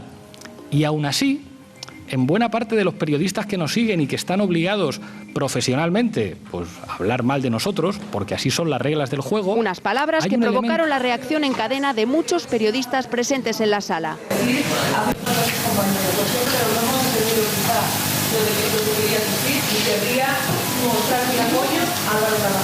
Pablo Iglesias, como disculpa, alegó que no habían entendido sus palabras. Y siento que no ya se haya entendido y que alguien se haya podido sentir ofendido. A lo mejor algunos no han entendido todavía lo que significa un espacio académico. Esto no es una rueda de prensa, esto es la universidad. Pero hace unos años protagonizó junto a sus alumnos una protesta en la misma universidad contra Rosa Díez, a quien no se permitió ni hablar ni debatir. El líder de Podemos se sentía respaldado por un público entregado que aplaudió incluso hasta el abandono de los periodistas de la sala. Las asociaciones de periodistas no han tardado en denunciar el gesto de Pablo Iglesias por su mofa y escarnio hacia un informador. Y fue una de las noticias más comentadas en redes sociales. Ante la trascendencia, Pablo Iglesias pidió disculpas en Twitter. Eso sí, con matices. Siento haber ofendido y pido disculpas. No debí personalizar, pero dije la verdad. Vean aquí el vídeo y juzguen. Vaya por delante que yo soy partidaria de la libertad de prensa para todos, también para criticar a la prensa. Faltaría más, pero no para mentir. Ese tuit que han visto ustedes de Pablo Iglesias diciendo que dice la verdad es mentira. Pablo Iglesias miente. La prensa dice lo que le da la gana, faltaría más. Y lo que depende de los medios de comunicación, evidentemente. Pero yo le invito a que venga aquí decimos lo que queremos, pero él no quiere. Él manipula, él no dice la verdad. Y por supuesto que se puede criticar a la prensa, pero no se puede linchar como hizo él y mentir como hizo él ayer. Y ni qué decir del auditorio, ese auditorio aplaudiendo fervorosamente a ese gran líder. A mí me espeluzna por la cuestión de fondo, quizá estas son las anécdotas. Ahora vamos a hablar con Elsa González, que es la presidenta de la FAPE, pero antes quiero recabar vuestra opinión, porque yo desde luego creo que si hay una profesión poco gremial y corporativista es la prensa, porque aquí han linchado a 13, han linchado a Periodista Digital, a Alfonso Rojo, a Edurne, a no sé si a Aitor, pero a Carlos también, y la solidaridad suele brillar por la ausencia casi siempre. Chencho es el único que no es periodista en esta mesa. Embajador, ¿qué opinas de esto que hemos vivido? Yo opino que Pablo Iglesias, en su personalidad, tiene un cóctel que a mí no me entusiasma. Lo primero, es una persona totalitaria, no es un verdaderamente demócrata. Cuando él hace algo, sea lo que sea, está bien hecho. Y cuando el contrario hace algo idéntico a lo suyo, eso va contra la democracia. Él tiene una concepción, como muchos comunistas, otros no, pero él sí. Él es una persona totalitaria con un ribete fascista de izquierda. Eso es lo primero. La segunda razón es que el político con más ego de España en estos momentos, y probablemente de los últimos 10 años, tiene un ego tan brutal que cuando lo atacan a él piensa que él es Jesucristo y que lo han atacado. ¿Cómo es posible que se metan con él? Él tiene un ego y una soberbia enorme. Y luego, por último, alguien lo ha dicho aquí antes, cuando estábamos en off, tiene también un ramalazo cursi considerable. Sí. O sea, esa mezcla de totalitarismo, no es el único, de en el fondo algo que no es demócrata, que se le niega el pan y la sal al contrario, mientras que él puede hacer lo mismo que ha hecho al contrario cuando él ha despellejado. Lo que habéis mostrado ahí con Rosa Díez es un buen ejemplo. Luego, la egolatría que tiene, el creerse que es una mezcla de Demóstenes, de Adenauer, de Jesucristo y de Gandhi. Es una cosa increíble, es un ego brutal. Yo no he visto, llevo bastantes años en esta profesión, en contacto con políticos, no he visto un político en España con más ego que este joven. Y por último, con más ego y a lo mejor con más afán totalitario, más soberbia, que cada vez le sale peor. Lo acabo de decir. Y luego, por último, tiene ese ribete zapateril de cursilería, ¿comprendes? Y entonces ahí sale una mezcla. A ver, Carlos Carnicero. Sí, vamos a ver. Coincido casi al 100% con Chencho. Yo creo que el ataque a la libertad de prensa es brutal, ¿no? Porque además él utiliza una excusa retórica que es indignante. lamento, te llama hijo de mala madre y a continuación dice, lamento si le he ofendido. Pero ¿cómo no me vas a ofender si la esencia de lo que has dicho es la ofensa? Él ofende mucho. Y a continuación lo despacha diciendo, si te he ofendido lo lamento mucho. Pero lo que he dicho es verdad. Pero lo que he dicho es verdad. Y luego el concepto de verdad. Tu verdad, no la verdad. Claro. Claro, él se cree en posesión de la verdad siempre, ¿no?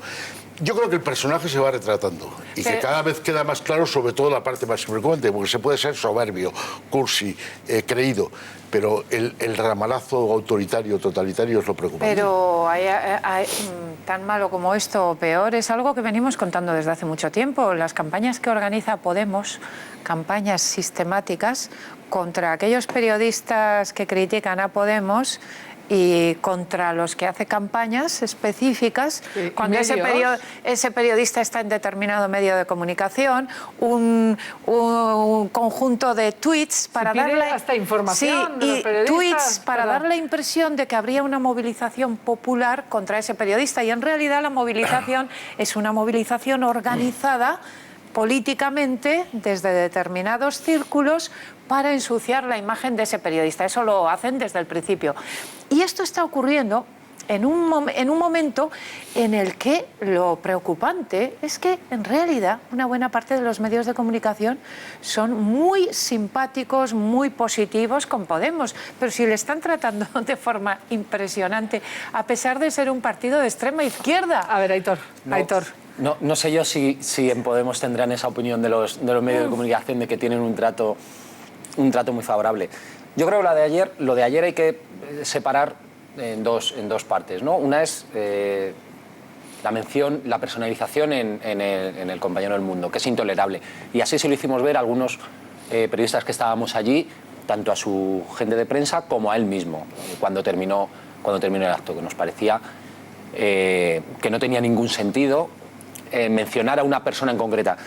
Y por otro lado está ¿Pero la tú estabas crítica. allí entonces en la universidad? Sí, yo y te quedaste estábamos o allí te fuiste? 10 o 15. Yo me quedé hasta el final. ¿Tú te quedaste? Yo me quedé hasta el final porque además yo iba a cubrir el acto. Yo tengo que cubrir el acto y tengo que informar del acto. Y luego, a posteriori, yo y otros cuantos, no solo me quedé yo, nos quedamos varios, nos acercamos a él y a sus responsables de prensa para indicarles que nos parecía intolerable que hubiera mencionado expresamente a una persona, porque además es un error discursivo, porque no es en todo caso esta persona el responsable de esa supuesta manipulación informativa. En todo caso serán sus superiores o los dueños del periódico. ¿Pero tú crees que los superiores de los trabajador. periódicos manipulan vuestra información? Vamos, a mí no me ha pasado, ¿eh? Yo he escrito siempre mis artículos y si ha habido, cuando te retocaban, porque entonces se corregía estilo y tal, pero los enfoques y los tal, tú los tiras, a ti te los tiran a la basura en tu medio. No, yo los discuto y te los manipulan en los medios. Y a veces los pierdo, igual que otros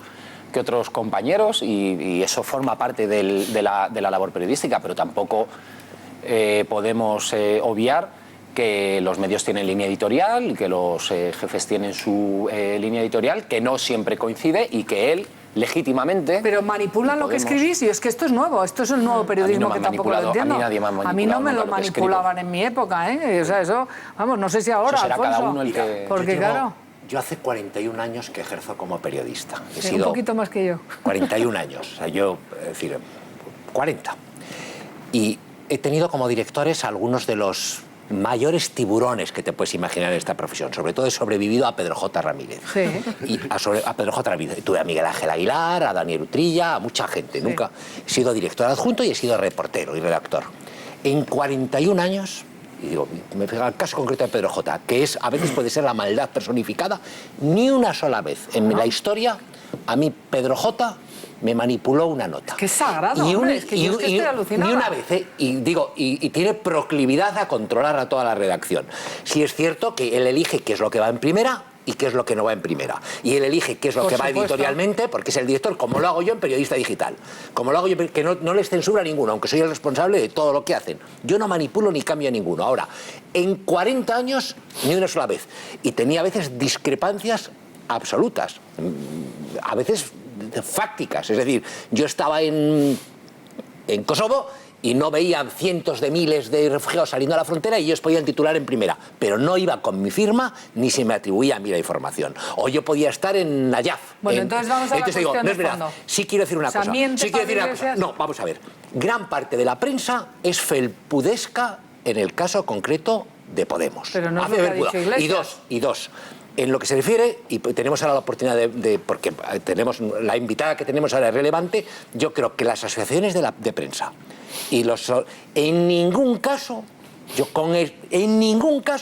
han dado la cara por los periodistas que lo han hecho. Tú y yo fuimos protagonistas de un tema, tú y yo en persona, después de que un juez en ejercicio me pidiera 200.000 euros para no demandarme, que recuerda mucho a lo de Osbank, tuvimos una demanda de alguien, de un abogado, por un tema que era absolutamente verdad y seguimos esperando que nos llevaban a los tribunales, nos arrastraban por los juzgados, que la Asociación de la Prensa, que es capaz de condenarme a mí porque uno de mis redactores ha dicho que alguien es un pardillo, por la palabra pardillo me condenó a mí, ¿cómo se llama? Fernando González de Urbaneja, y todos estos me mandaron un comunicado por meter la palabra pardilla, pardilla, Bueno, y Fernando González de Urbaneja, eso lo dije, le dije, Fernando, se te ha ido al Oremus, no digo quién más. Entonces las asociaciones de la prensa, los grupos y todo esto lo que hacen es miran para otro lado porque están cagados con Podemos. Pero atención, esto no son cosas de periodistas, a mí me parece lo importante. Estos no son periodistas unos que defienden a otros o no. Esto es una cuestión esencial de ADN democrático. Si no hay libertad de prensa, no hay democracia. La prensa no somos nadie, somos el intermediario, es un derecho constitucional, el artículo 20 de la Constitución, el intermediario entre la sociedad y el poder. Y ahí estamos unos señores que hacemos nuestro trabajo. Y eso es calidad democrática. Está con nosotros precisamente Elsa González, que es la presidenta de la Federación de Asociaciones de la Prensa de España. Elsa, bienvenida, gracias por estar aquí. Y yo no quiero traducir esto en cuestión de nombres y apellidos, quiero traducirlo en el ataque, en la esencia de un partido político con ambición de llegar al poder en España, la Moncloa, que tiene una actitud tan totalitaria y tan poco democrática como la que se ha visto ayer y vamos a ver en otras ocasiones, con esa condena que hemos visto ya, como lo condenó la Federación de Asociaciones de la Prensa que tú presides. Elsa, bienvenida. Vamos a ver, a mí me parece una falta de respeto enorme, pero no solamente a los periodistas, a los medios de comunicación, a los ciudadanos, porque sobre el ciudadano, como indicabas, es sobre quien reposa el derecho a una información libre y veraz que ampara la Constitución. Entonces, el secretario general de esta formación política no se ha burlado o ha sido irrespetuoso y vacuo y contra un medio de comunicación o un periodista en particular, y contra los periodistas, sino contra la ciudadanía, que es mucho más grave. Después, vamos a ver, no somos infalibles, lo habéis dicho, está claro. No solamente nos podemos equivocar, sino que nos equivocamos en muchas ocasiones. Pues claro. Entonces, tiene una comisión de arbitraje, quejas y deontología a la que puede acudir si no quiere judicializar ese asunto. Pero siempre están los tribunales si considera que tiene datos y motivos para realizar esa acusación y puede formularlo cuando quiera. Después, vamos a ver, yo me sentí ayer también satisfecha por un punto. La reacción de los compañeros, prácticamente de todos, fue unánime. Me sumo y desde luego alabo esa reacción mayoritariamente contraria y además de respaldo. Cuando se levantaron, se marcharon los compañeros de este periodista y decidieron indicarle que esa falta de respeto no se puede consentir. Pero por la tarde yo hablé con Álvaro Carvajal y es un periodista que ha mantenido, como veis, prácticamente el anonimato, ha sido discreto, no ha querido figurar para nada para seguir desarrollando su labor con total normalidad. Fijaos la diferencia entre uno y otro. Pero, y además, yo creo que veamos la verdadera esencia, digo, antidemocrática y totalitaria, que trasluce con las actitudes de este partido, porque no es la primera vez que se refiere si ha sido la más agresiva con respecto a un periodista, pero habido otras ocasiones. Vamos a verlo y vamos a ver lo que dice de verdad, antes de disfrazarse de corderito socialdemócrata. Vean lo que piensa Pablo Iglesias de la libertad de prensa, la libertad de expresión. Mire usted, si la información es un derecho, en la medida en que un derecho se convierte en susceptible de mercantilización y en susceptible de ser una propiedad privada, se convierte en un privilegio. Por lo tanto, lo que ataca la libertad de expresión es que la mayor parte de los medios sean privados. E incluso que existan medios privados ataca la libertad de expresión, hay que decirlo abiertamente. Si hay algunos que quieren repetir los argumentos de 13TV, a mí me parece muy respetable. La pregunta, precioso abrigo de piel es el que trae usted. Querría decirle que en todo caso, quien ha perdido las elecciones ha sido el Partido Popular, que ha ¿Cuál es la razón por la que se me pregunta a mí, que en este caso soy portavoz de Podemos, por un asunto que se debería preguntar a alguien que representa Izquierda Unida? ¿Porque es mi compañera? Ah, eso es machista. Eso es machista. ¿Qué te parece, Chencho? Es que esto no es homologable con ninguna democracia. Es que tiene un ramalado. Hay una frase ahí, o dos frases, que en Estados Unidos el tipo más de derecha o más de izquierda había dicho, ese tío es un fascista, ese tío es un fascista. Ha dicho un par de frases, pero incluso esta cosa ahora mismo de... Imagino que sea de Tania Sánchez, ¿no? A quien se refería, ¿no? Sí, sí. Sánchez. Pero Tania Sánchez no era una señora que se quería presentar a presidenta de la Comunidad de Madrid, de la comunidad donde está la capital de España. ¿Cómo le van a preguntar con ella? A mí qué me importa que fuera su novia o su inspiradora o que se acostara con ella. Me importa un pepino. Era una figura pública. ¿Por qué no se le va a preguntar? Se le pregunta y ya está. Ahí lo tenemos con el lacito ese naranja, y luego, en defensa de la pluralidad y de la libertad de expresión. Y ¿No luego te el aspecto que he dicho de ególatra se ve también en todo momento, pero hay un momento antes, en la primera pase que habéis hecho, en el que dice, un periodista que quiera destacar sabe que no puede decir cosas muy buenas en toda la portada del mundo, porque no se las publica. Tiene que decir cosas malas. Entonces, un periodista que quiera destacar puede mandar al mundo un montón de cosas favorables a Rajoy. Tampoco, si uno se ha argumentado, tampoco se las publicarían.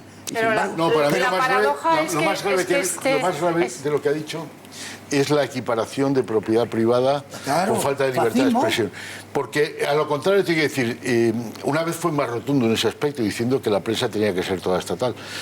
Y claro, ¿el Estado quién es? Cuando el Estado tiene el monopolio de la comunicación, ¿quién es el Estado? El funcionario de la cúpula, el Brezhnev de turno, ¿no? O el Hitler de turno, no quiero decir izquierda o derecha. El problema es la esencia autoritaria, es decir, la idea de que lo privado... Yo soy una persona que me gusta el sector público, o sea, yo no soy un liberal de que lo privado es lo mejor, ni mucho menos, ¿no? Pero ahora, equiparar propiedad privada de medio de comunicación con falta de libertad o con falta de garantía es el paso previo a que, si puedo, las nacionalizo. Bueno, de hecho, recordad que cuando hizo la oferta de pacto a Sánchez y le pidió varios ministerios para Podemos y también el control de Televisión Española. También lo pidió, por supuesto. Pero quiero que recordemos, porque estos recibían pasta por asesorar a gente como esta, que dice estas cosas, decía, porque ya ha muerto, aunque decía Pablo Iglesias que era peor todavía cuando muriera. Vamos, el Cid Campeador al lado de Chávez no tenía nada que hacer. Vean ustedes, pero vean a los mentores y además financiadores de Pablo Iglesias, de Vescansa, de Errejón, de Montero, de todos estos que vienen a salvar a este país de la baja calidad democrática. Pues vean a sus patrocinadores y mentores. Ah, claro, le preguntan quién es Chávez, un dictador, un tirano. Claro, no es que los tienen envenenados. Los medios de comunicación en manos de los imperialistas. Imbéciles. Pero allá ustedes, con su imbecilidad, y acá nosotros, con nuestra dignidad. Todo tiene un límite. Todo tiene un límite. ¿Hasta dónde es que este gobierno debe permitir ciertas licencias en algunos medios de comunicación o en algunos señores? Porque no se trata de un medio de comunicación. Sabemos quiénes son con nombre y apellido. Y había medios, y especialmente uno de ellos, instigando a la violencia y ligando que aquello terminara en una matazón, por el amor de Dios. Ahora, eso no se puede tolerar, no podemos seguirlo tolerando. Pues así de parecidito a su ahijadito político. Aitor, con todo, sin intentar polemizar, que es una actitud muy típica. Bueno, aquí se trata también de divertir. Como comprenderás, lo que intento es polemizar. Pero, vamos a ver, que es una excusa que es muy típica del periodista y yo creo que no es de buen nivel. Que es cuando te aprietan, tú vas llegas con el personaje y lo tienes cara a cara, que es lo más difícil, cuando tienes que ver a los objetos o sujetos de tu información y tratar con ellos cara a cara. Y se produce el reblandecimiento del periodista de turno, que es, oye, no soy yo, es que me titulan en el periódico. Cuando los coge Iglesias, a todos estos y le dice, oye, ¿cómo es que has sacado? Se cagan literalmente, dicen, se cagan literalmente, eso lo he visto yo decenas de veces. Y lo que dice, mira, no he sido yo, esto ya sabes cómo es el director, ya veremos lo que me sale. Uno es responsable de lo que firma. Yo no sé lo que y si te manipulan la información, te vas o amenazas con que te vas. Lo que no se puede hacer, tú has venido a sugerir, tú has sé lo que yo le he dicho a Pablo Iglesias. El responsable es el responsable es el periodista. Le hemos dicho yo y otros compañeros. La grandeza de nuestra profesión está en asumir tu responsabilidad. En el compañero del mundo no es tolerable. No, pero tú has dicho, pero el último caso, él no es responsable, el responsable es el mundo. Lo que digo, no es verdad. Lo que digo es que el discurso de Pablo Iglesias decae, es decir, que el discurso de Pablo Iglesias no se sostiene cuando dice que el responsable de esos titulares es, o sea, cuando personaliza en este compañero y luego dice que todos los medios y que los jefes le dicen a él lo que tiene que hacer. Por lo tanto, si es responsabilidad de los dueños de los medios de comunicación y de los jefes de los medios de comunicación, el hecho de personalizar en este compañero del mundo desacredita el propio discurso de Pablo Iglesias. Eso es lo que quiero decir.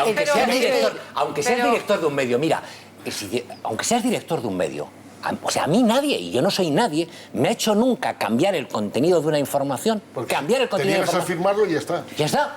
Si yo no he firmado nunca nada que yo no haya asumido. Pero si aquí lo asombroso... Es que ahora ha cambiado. Ayer yo leía un informe de la Asociación de la Prensa de Madrid, y además tenemos aquí a una representante de la FAPE, y puede dar... Bueno, pero la Asociación de la Prensa de Madrid forma parte de la FAPE. Y puede dar testimonio mucho mejor que yo, un informe, una encuesta de la Asociación de la Prensa de Madrid que decía que más del 80% de los profesionales de información en España aseguraban que habían recibido presiones para modificar sus informaciones y para, que no lo digo yo, que dice la Asociación de la Prensa de Madrid en un estudio que publicó en 2014, que decía que más del 80% de los periodistas declaraban haber recibido presiones de sus responsables, de sus jefes, para modificar, cambiar o retocar sus informaciones. No, yo no le doy la razón a Pablo Iglesias. Lo que digo es que... ¿Cómo retocar? Pero si aquí lo asombroso... que la asociación... Sí, hay una pregunta típica. Hay una pregunta típica. ¿Esto es verdad? ¿Lo puedes sostener o no lo puedes sostener? Pero Aitor, ¿puedo decir una cosa después de tanto? Quería decir tres cosas. Primero, el propiciar las listas negras, que es lo que está haciendo en este caso, me parece lo peor que puede ocurrir en una democracia. Es que no se puede tolerar. Y eso es lo que está haciendo. Y no es la primera vez. Llueve sobre mojado. No se puede consentir. En segundo lugar, este hombre está representando a una formación política que tiene 70 diputados detrás. Eso le da una solidez y un valor que no puede permitir ni una actitud de burla, de denigrar un pilar de la democracia como es el periodismo, como es la prensa y como es la información. En tercer lugar, efectivamente, el informe de la profesión periodística, el informe anual que edita la Asociación de la Prensa de Madrid, que está en la FAPE, indica que el paro y la precariedad que está sufriendo la profesión periodística es el mayor enemigo de la independencia y de la pluralidad, y que somos más proclives en estos momentos y más vulnerables a las presiones. La presión sobre el periodista y sobre el medio ha existido siempre. Y existirá siempre. Y casi te digo que afortunadamente, porque si no, es que no valemos para nada y no servimos en un sistema de libertades y de la democracia. Pero vamos a ver, ahora, lo que tenemos que hacer es saber ponerlas y rechazarlas. La cuestión de fondo es que Una cosa, no, le no, puede pero corregir su jefe, faltaría más. Disculpa, pero no puede dar la en vuelta ese ni informe, manipular lo que dice. Efectivamente, es que creo que es juntar conceptos. en ese informe se indica que ha existido. Es muy sustantivo. Ha existido. Eso no quiere decir que se haya respondido. Siempre existe esa presión, pero no solamente por parte del medio. Fundamentalmente es externo. El político, el poder económico. Oye, pero entre tanto, los amigos de Podemos, no sé qué dirá Pablo Iglesias, pero ahora tienes la palabra de Urne, pero es que quiero unirlo a todo lo que está pasando en España, porque fíjense que ayer la que le montaban al Partido Popular todos los amigos de Podemos, con los que se han fusionado, por cierto, en el Senado, Bildu, ¿verdad? Pues vean lo que hacía Bildu en el Parlamento Foral Navarro, sacar ahí carteles de torturadores, a ver si podemos verlo, y estos son los fusionados con Podemos.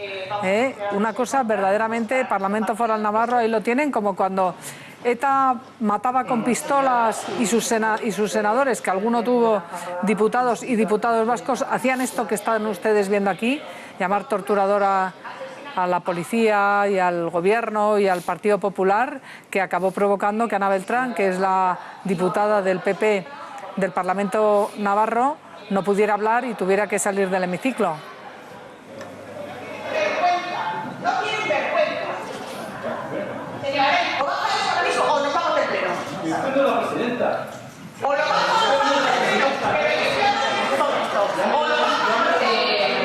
Bueno, pues esto pasaba ayer en el Parlamento Navarro, ahora sabemos que lo quieren llevar a Bruselas porque quieren convertir en un héroe a Arnaldo Otegi, condenado por secuestro de Luis Abaitua, ¿verdad? Un pobre trabajador de una empresa al que secuestró Arnaldo Otegi en sentencia judicial. Después su adornada y lucida trayectoria criminal le ha llevado de proceso en proceso hasta que acaba de salir de la cárcel Arnaldo Otegi por pertenencia a banda armada, ¿verdad? Esto es libertad de expresión. Bien, pues además de que tienen en estos momentos inhabilitación política, se lo llevan al Parlamento Europeo, tanto Podemos como Izquierda Unida.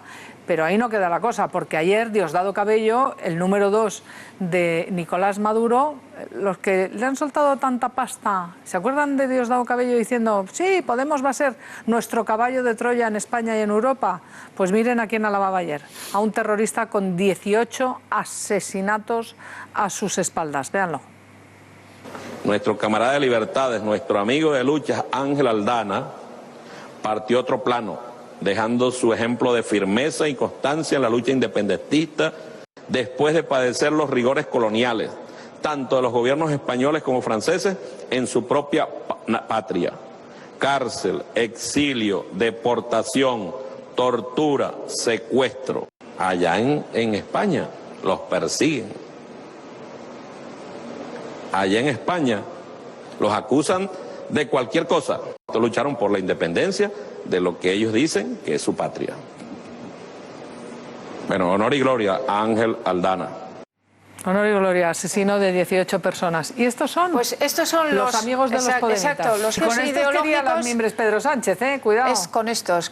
Estos son los socios ideológicos de Podemos. Y precisamente porque son estos, y es esto lo que hay detrás de Podemos, la pregunta que yo haría al periodismo desde un punto de vista crítico es: ¿cómo es posible que una buena parte de los medios de comunicación, muchas televisiones importantes, hayan tenido y tengan esas actitudes de simpatía hacia Podemos? Porque aquí ocurre todo lo contrario de lo que dice Pablo Iglesias, que la mayoría de las actitudes periodísticas son de simpatía, no de denuncia de esto que acabamos de ver. No, esto ni sale. Esto como si no importara. No, una pero simpatía fíjate enorme. los miembros del cesto que pretendía hacer Pablo Iglesias con Pedro Sánchez, y Pedro Sánchez hasta hace muy poco con Pablo Iglesias, con todo esto detrás. Es que no se puede disociar la defensa de Arnaldo Otegi, Bildu, sus socios en el Senado sacan torturador, y con estos quería ir Pedro Sánchez al gobierno. Pues la gran paradoja y la falta de memoria de Pablo Iglesias es que él, gracias a que existen medios de información privados, él es lo que es. Él su carrera lo ha hecho la televisión privada, y él se olvida ahora e insinúa que debe cargarse todas las cadenas privadas. Él lo ha hecho las televisiones privadas, la Sexta y la 4. Bueno, pues tenemos que irnos. Elsa González, gracias por haber estado con nosotros. Una despedida rapidísima. La libertad de información es un bien demasiado preciado como para que un político, con esa representación parlamentaria además, juegue con él. Y después las llamadas permanentes a la ética, que la hacemos porque somos autocríticos desde la propia profesión. Pues Elsa González, presidenta de la FAPE, muchísimas gracias. Y ahora ya saben que si les tienen que repetir las cosas varias veces...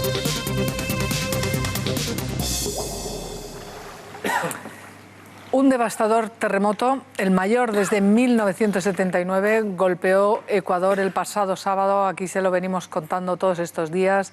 Ha habido cientos de réplicas desde entonces. Se han registrado además graves daños y se ha declarado el estado de emergencia en seis provincias: Esmeraldas, Los Ríos, Manabí, Santa Elena, Guayas y Santo Domingo. La organización comprometida con los derechos de la infancia, Plan Internacional, trabaja en Ecuador desde hace más de 50 años. Y precisamente tenemos con nosotros a Laura Martínez, que es portavoz de Plan Internacional España, que estuvo en el país precisamente también hace menos de 2 meses, conociendo la realidad que viven los niños y las niñas en las zonas más vulnerables de Ecuador. Lara, gracias por estar con nosotros y bienvenida. Muchas gracias a vosotros. En estos momentos vamos ya por una cifra que casi se acerca a los 600 muertos. Un terremoto terrorífico. En efecto, se ha creado, la situación es muy dramática, se ha creado una situación de vulnerabilidad muy grande.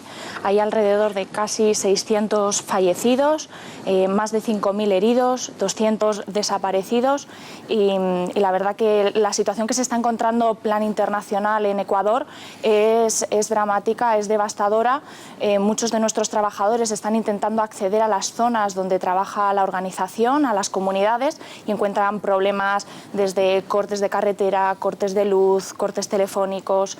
Entonces, la situación muchas veces lo importante es llegar a las zonas y ver cómo se encuentran los niños y niñas con los que trabaja porque en estos momentos supongo que si hay un sector vulnerable, que lo siempre son los niños, las niñas, pero con el terremoto, ¿en qué situación están quedando? ¿Qué noticias tenéis?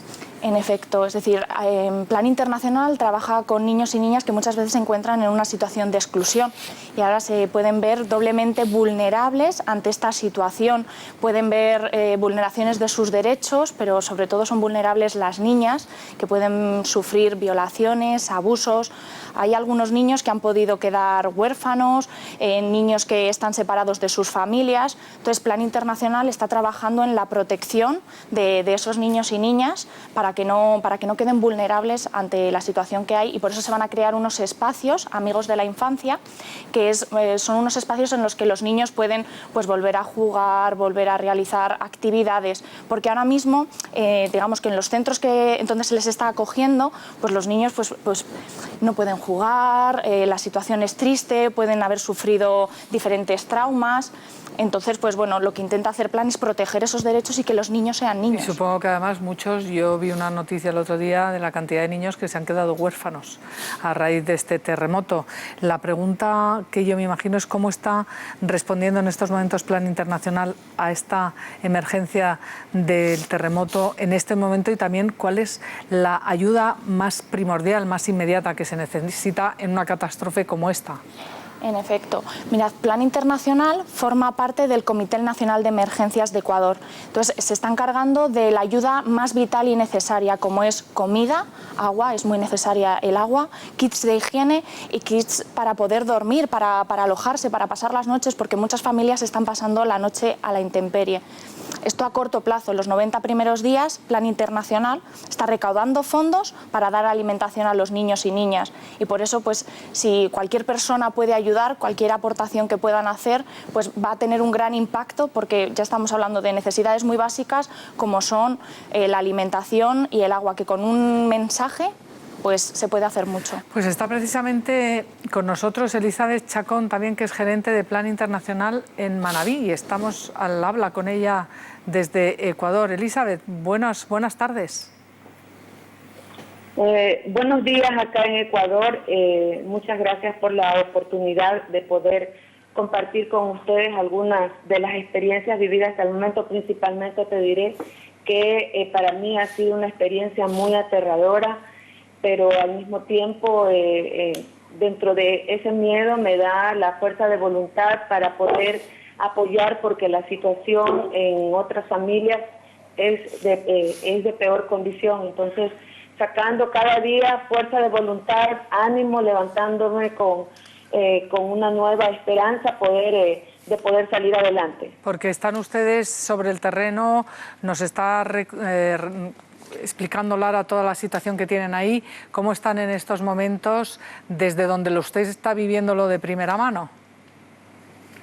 Sí, bueno, te diré que lo primero es el miedo. Todavía persiste en las familias, en los niños sobre todo, el pánico, el miedo, porque todavía hay muchas réplicas, hay casas que están completamente destruidas, pero las otras están con paredes cuarteadas, con techos afectados. Entonces, una pequeña réplica te sigue cayendo un pedazo de vidrio de una ventana, un pedazo de pared, te sigue cayendo un pedazo de techo. Entonces, hay mucho miedo, sobre todo en los niños, ¿no? De que se vuelva a repetir esta historia, de que puedan perder a sus padres. Entonces, esa es la condición que se vive. Pues Elizabeth, es que nos hemos quedado sin tiempo. Este programa tiene que concluir, pero estaremos en contacto. Muchísimas gracias por su aportación. Tengo que despedir también a Lara Martínez. Lara, ¿cómo pueden ayudar en 30 segundos? De verdad, es muy fácil. Pueden mandar un mensaje al 28014 con la palabra plan y estarán donando €1,20 íntegro. Pues muchísimas gracias. Ahí lo tienen para colaborar. Ya saben cómo. Gracias a todos, Aitor, Carlos, Chencho, Edurne y Alfonso. Y ahora empieza Al Día con María Pelayo y Ricardo Altable. Gracias por estar ahí y feliz fin de semana.